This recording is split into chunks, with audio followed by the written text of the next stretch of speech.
សួស្តីបងប្អូនទាំងអស់គ្នាចាថ្ងៃនេះមកធ្វើកាទៀវសាច់គោញ៉ាំជាមួយខ្ញុំម្ដងបងប្អូនអូយគឺថាជាតិខ្លាំងមែនតើបងប្អូនអើយរសជាតិដូចនៅខ្មែរបិបត្តិតែម្ដងដោយសារ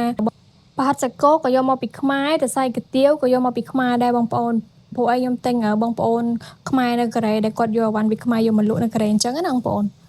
ហើយពេលទិញប្រហិតសាច់គោពីគាត់ហ្នឹងគឺគាត់ថែមទឹកសៀងឲ្យទៀតបងប្អូនអើយគឺថាត្រូវជាតិគ្នាសាហាវតែម្ដងនិយាយទៅបន្លែមានតាំងពីស្ពៃចង្កឹះហើយនិងសណ្តែកបដោះទៀតបងប្អូនគឺថាជាតិមែនតើចាឥឡូវគឺចូលដល់វិធីធ្វើឲ្យបងប្អូនគឺយើងលីងគ្រឿង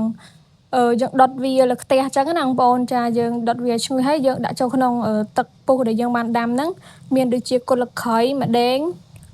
ស្លឹកក្រូចសើចខ្ទឹមបារាំងខ្ទឹមអីអញ្ចឹងណាបងប្អូនហើយនឹងមានមើមខ្ទឹមផងដែរហើយឥឡូវខ្ញុំបានដាក់ជើងគោចូលទេបងប្អូនជើងគោហ្នឹងគឺយើងស្រុះវាស្អាតសិនណាហើយគ្រឿងផ្សំអត់មានអីច្រើនទេបងប្អូនមានតែទឹកត្រីអំបិលស្ករប៊ីចេងមានតែប៉ុណ្្នឹងឯងបងប្អូននិយាយទៅយើងដាក់វាមកល្មមអញ្ចឹងណាហើយបន្ទាប់មកខ្ញុំក៏បានស្រង់គ្រឿងនឹងចេញបងប្អូនគ្រឿងដែលយើងបានដុតហ្នឹងណាស្រង់ចេញពីទឹកស៊ុបហើយខ្ញុំបានដាក់ល្ហុងហើយនឹងការ៉ុតចូលបងប្អូននិយាយទៅយើងរំងាស់វារៀងផុយបន្តិចទៅក្នុងកន្លងពេលហ្នឹងយើងមកលីងខ្ទឹមកាច្រាំអញ្ចឹងណាបងប្អូនយើងលីងវាអញ្ចឹងទុកដាក់ក្នុងទឹកស៊ុបហើយបន្ទាប់ពីល្ហុងរៀងឆ្អិនហើយខ្ញុំក៏បានដាក់ផាសាច់គោចូលអញ្ចឹងណាបងប្អូនផាត់ហ្នឹងគឺថាឆ្ងាញ់មែនតើហើយបន្ទាប់មកខ្ញុំភ្លក់ទៅយើងស្ទើគ្រឿងខ្ញុំក៏ថែមស្ករសមកលព្រាបាយអញ្ចឹងណាបងប្អូនហើយឥឡូវដល់វគ្គខ្ញុំដាក់ខ្ទឹមលីងម្អមហើយនឹងជាណាចូលបងប្អូនដើម្បីធ្វើឲ្យទឹកស៊ុបយើងហ្នឹងមានក្លិនឈ្ងុយល្អអញ្ចឹងណាបងប្អូនហើយបន្ទាប់មកបងប្អូនខ្ញុំក៏បានដាំទឹកសូសបន្លែណាបងប្អូនយើង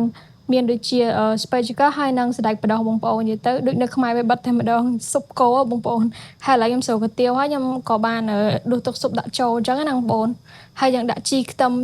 អីធម្មតាទៅហើយនិយាយទៅគឺថាឆ្ងាញ់មែនតើបងប្អូនអើយរសជាតិដូចនៅខ្មែរពិតតែម្ដងហើយទឹកសៀងទឹកម្ទេសអីក៏មានគ្រប់គ្រាន់ទៀតនិយាយទៅអែមហួសតែម្ដងនិយាយទៅឆ្ងាញ់មែនតើបងប្អូនអត់និយាយលេងទេនិយាយទៅបងប្អូនទឹកស៊ុបហ្នឹងគឺវាឆ្ងាញ់ដោយសារក្លិនម្អមណាបងប្អូនហើយនឹងក្លិនជីក្លិនខ្ទឹមលីងនឹងឯងបងប្អូនអើយហើយផាត់សាច់គោវិញគឺថាអែមហួសតែម្ដងគឺថាឆ្ងាញ់ដូចនៅខ្មែរអញ្ចឹងបងប្អូនពួកឲ្យយកមកពីខ្មែរហ្នឹងចាបងប្អូនអញ្ជើញលាតុមកទាំងអស់គ្នាអូយគឺថាតំណងមែនតែនហ្មងណា